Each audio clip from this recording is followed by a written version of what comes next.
What is going on, guys? It's Bevan Nation and welcome back to another video. Okay guys, so this week we're going to be dropping 2 Elite Team Tuesday videos. I was on a holiday last week, so we need to upload 2. And here we are with the Psychic types. I really had fun with this team. You know, Psychic type is probably my favorite type in all of Pokemon. I got to use my favorite Pokemon Espeon. It was really fun.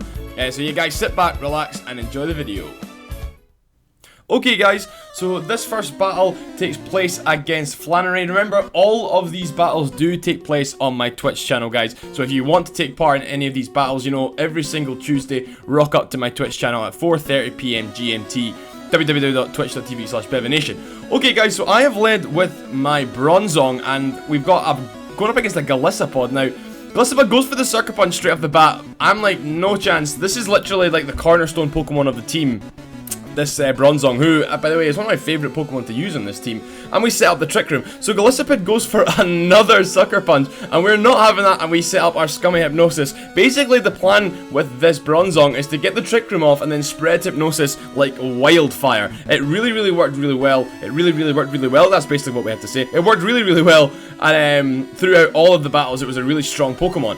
Okay, so I went into the Espeon from here, knowing that I may probably get a chance to set up here with this sleeping Golisopod. So I take this opportunity to then go for a little Calm Mind, as you're about to see. Now the plan with this Espeon was, it was a Glass Cannon Espeon, but it also had the ability to use a certain move called Baton Pass. Now, if you know Pokemon and you know Baton Pass, you know how strong and broken that move is.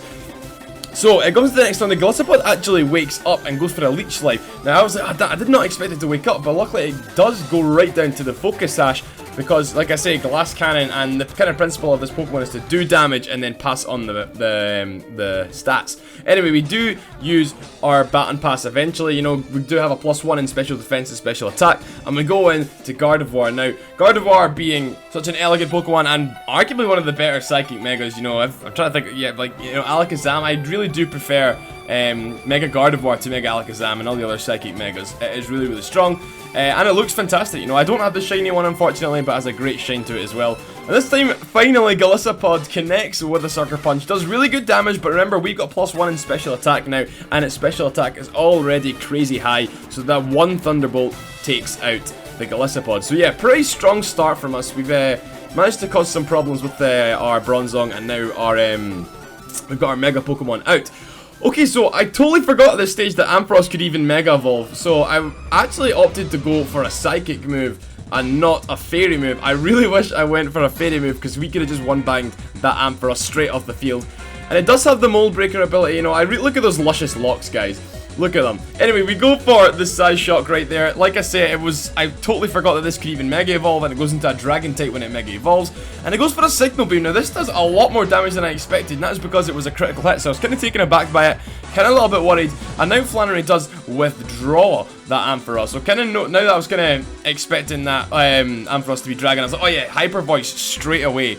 You know, remember, we are still +1 in attack as well, so Meloetta does not enjoy that. That was a critical hit. I don't know if that mattered. It may have mattered, but that was a hell of a hit from our Mega Pokemon. Okay, so in comes Frozlass.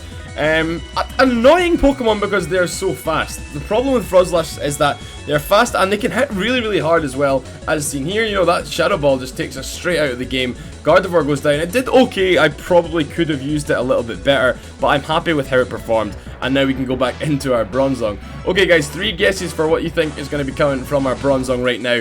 So we got a Withdraw coming out of the Frozlass and going into Mandibuzz, a Pokemon that I totally forgot, and this was the first time I even saw the shiny Mandibuzz, and it's really nice. Guys, if you guessed Trick Room, you totally guessed right. Well done, points for you. And we do indeed. Can you guess what we're going to go for next? Oh, if you thought Hypnosis, you were wrong. I'm only joking. We go into Espeon. Now, I'm actually unsure of why I even did this switch at the time, because I ended up going for it. It was kind of useless to me, but I think I should have just went for the Hypnosis, because as you'll see, I will now try to hypnotize the big flying vulture one more time. But I just thought that Espeon was a little bit of dead weight here, so I may as well get rid of it. But I also obviously use up a turn of my Trick Room. Anyway, now we use Hypnosis, so you credit to anyone who thought that. And eventually the big vulture does go to sleep. Man, like I say, I really do like that shiny.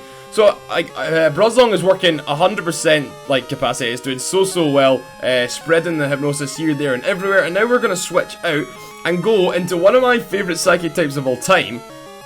Our Rennie here, I nearly called it Rennie. Our Rennie, which is our Musharna. Now, unfortunately, it does wake up, going for the payback, but watch, look how little damage that payback does. You know, that's super effective. That is a critical hit as well. Musharna is so tanky and so underrated. I really do recommend that if you've not used Musharna yet, go out and use it, because you can make a hell of a bulky. You can use like a Trick Room Sweeper, you can use a Bulk Master, you know, anything you want.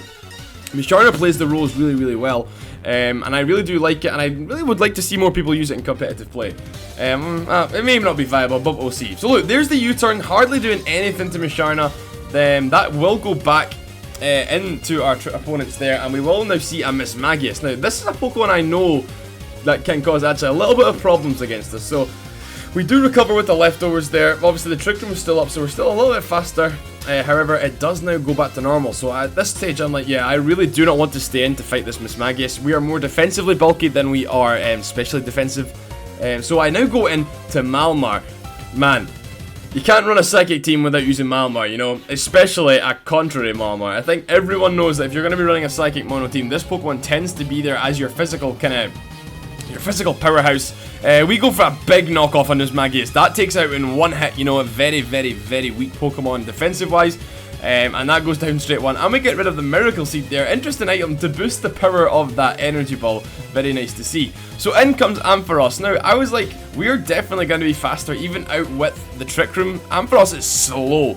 I was like, and as I was thinking, I was correct. We do go for the superpower. Now, like I say, remember, Contrary. Contrary is such a great ability, so instead of actually going -1 in attack and defense, we actually go +1 in attack and defense. That's why this Pokemon is so commonly used in these Psychic teams. The sweep potential is just absolutely disgusting. Okay, so in comes the Frostlass, which goes for a Thunder. Now, guys, the item we have on this is the Assault Vest, you know, for that added bulk.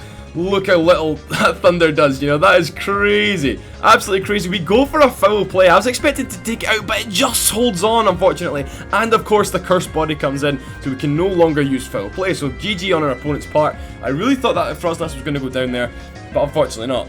Excuse me. Okay, so in comes the Mandibuzz again, not sleeping, full health still, quite a pest. I went for the knockoff here. I mean, we're gonna get rid of an item at least, so I'm not too kind of bothered about that. There's no recovery for it anymore, unless it does have a recovery move. And it goes for the payback here, so it will do a little bit more damage now. Hardly anything, as you can see. We do have that boost, and I'm gonna go for another superpower, and that is gonna go +2 attack and defense, which is now, like, basically I can win the game with Malamar. That's what I'm thinking to myself. And it goes for a Roost, so I was like, oh, damn, this is just going to be pure, like a pure Dark type here. I was like, we should just go for the superpower. Unfortunately, I don't know why, I went for knockoff here. I think it was a misclick, to be quite honest. Luckily our move isn't disabled, not like it really matters anymore. And now it goes for a Steel Wing. Interesting to see Steel Wing actually getting some use here. Not often you see it, and I'm going to go for the superpower. Unfortunately, it does have its flying type back, therefore we are not going to be able to take it out. But one more superpower now with that boost in attack and defense should help us take it out. So Mandibuzz goes for the U-turn. I was expecting the U-turn to come so much earlier. Remember, that is ×4 effective, and a critical hit no less. That is going to take out Malamar, unfortunately. We may have survived with the +3 in defense. Unfortunately, the crit did come. That was so lucky on our opponent's part. But, you know, maybe they deserved a bit of luck after the play. You know, it was been a tough game. Okay, so in comes Bronzong one more time, guys. I actually love using this Pokemon. This is a very specific Bronzong with EV investment in attack and in, I think it's special defense I've got it, because look at that. The Shadow Ball not doing too much to our Bronzong. And of course, I'm setting up the Trick Room. As you can see, guys, Bronzong can last a long time, and it does the job perfectly. It's a great Trick Room setter, one of my favourites to use. Okay, so we do get another withdraw here, and we do see the Mandibuzz come out. So I was like, interesting. Can you guess what we're going to do? You guessed it. We go for another Hypnosis. That connects again. I got to say, guys, our Hypnosis connection rate was unreal. I don't think we missed a Hypnosis for like 5 or 6 battles straight during this week. It was pretty crazy.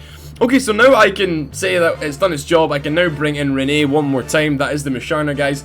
And I'm basically thinking, yeah, I think I just get one little setup here, and I should be good to finish off this the rest of this team. Because, like I say, very bulky Pokemon with a lot of HP is Musharna.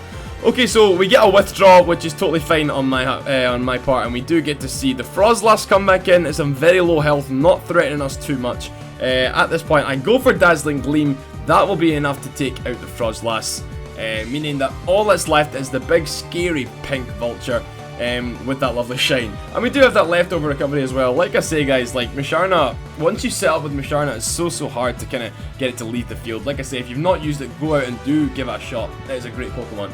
Okay, so now, you know, we are up, we are gone into the Trick Room, we do use the Dazzling Gleam, and that will be the end of the battle, taking out Mandibuzz. But yeah, I gotta say, Bronzong did a great job, as did Musharna, and like all of the Pokemon did such a good job. Well, there we have it, guys. Another type is complete, and the next video will be the last Elite Team Tuesdays video. You know, it will be the last type we have to do. We're going to continue doing battles, but we're going to change up a little bit. You will see what I mean in the next video. But guys, you know, thank you to everyone who's taken part and made this so fun. It's not quite done yet. Like I say, one more video. But guys, remember to like and subscribe, and I will see you all in the next video.